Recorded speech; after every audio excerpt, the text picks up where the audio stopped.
Alright, and we're back. So I guess... Oh, man. I'm not even kidding when I say every single level in this game I have a story for. It's unbelievable. I guess I'll do Cliff Town. This is actually one of my personal favorites just because the backdrop to it, which I love. Like, all the little backdrops. The skyboxes are so pretty. That is such a clever thing to do. So these guys are made out of metal. And so when me and my dad would play this, when they get hit, he'd go, "Oi! How? Oi! Ow!" Stuff like that or whatever. And I also really love the soundtrack in this level. I remember they changed...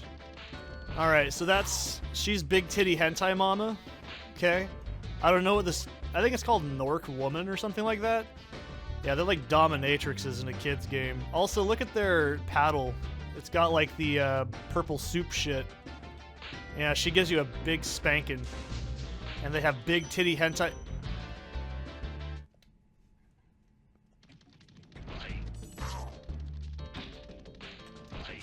So they have big titty hentai boobies, and that's why they're my favorite enemy in the game.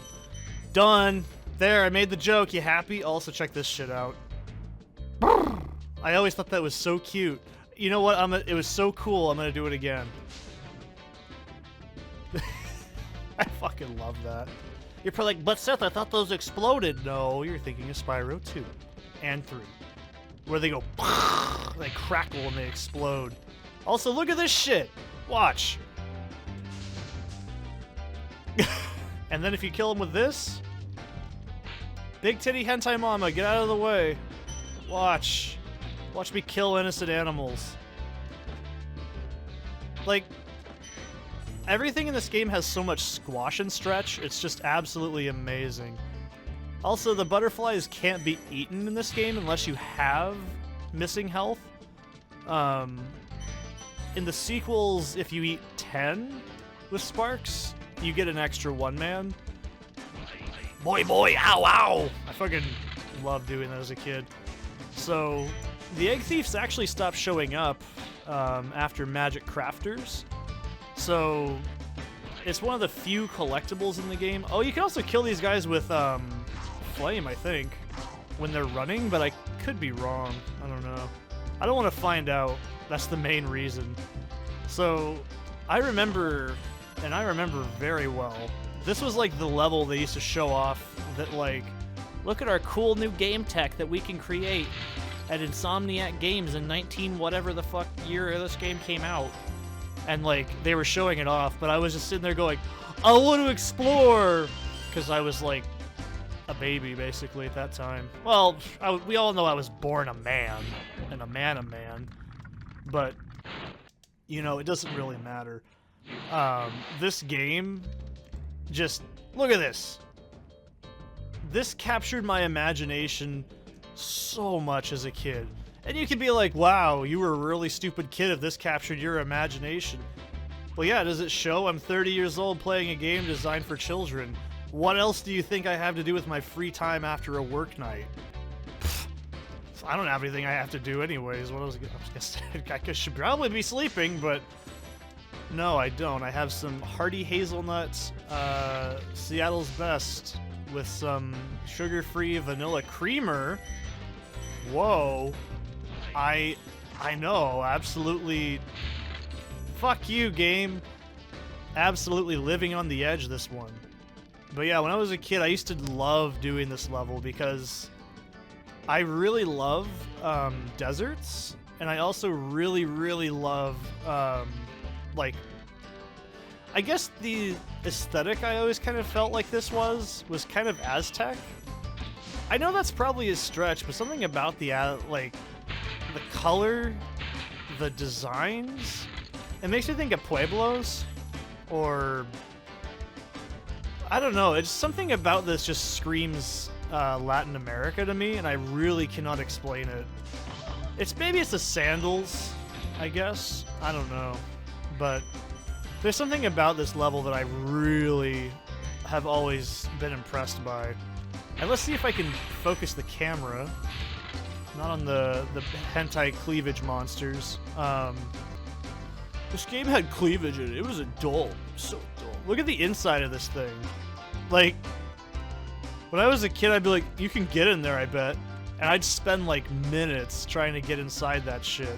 Because it was so fascinating. Like, my dad would be like, I bet you can get inside that and you can get eaten or whatever. I was like, no, you can't. Don't say that about Spyro. Spyro's a good game.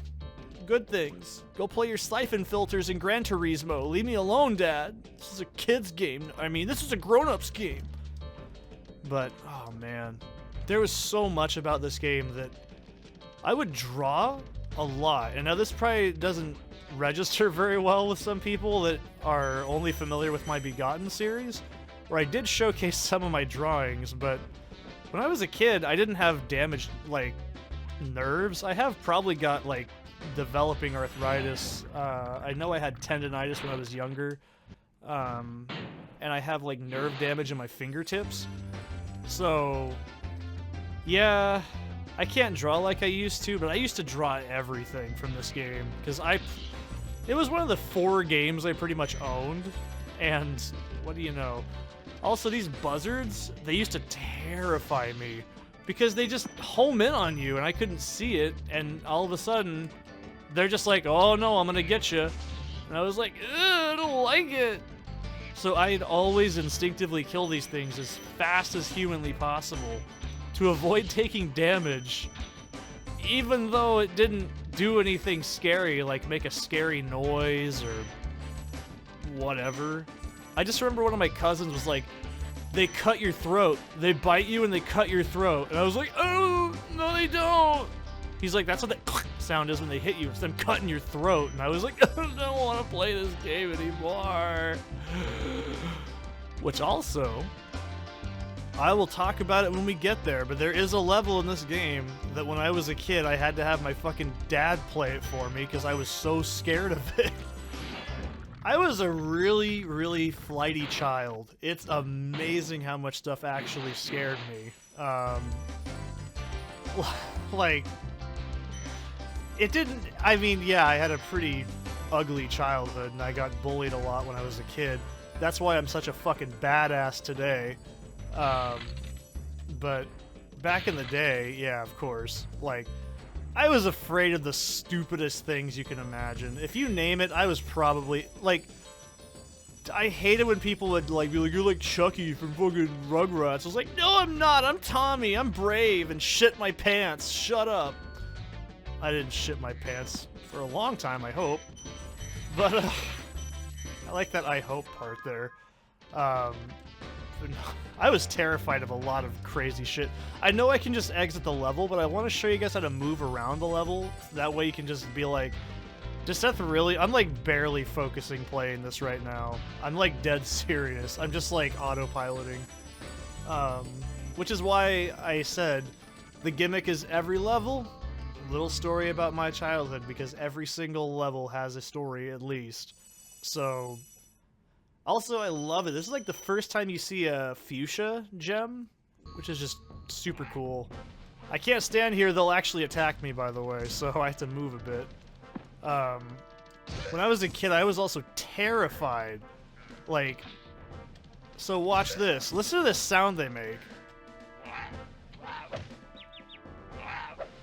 Like, that noise absolutely petrified me. And you're probably like, wait a minute, why are they attacking you? Their AI doesn't trigger their attack animation, or sorry, their flee animation until you get, like, a kill on one of them.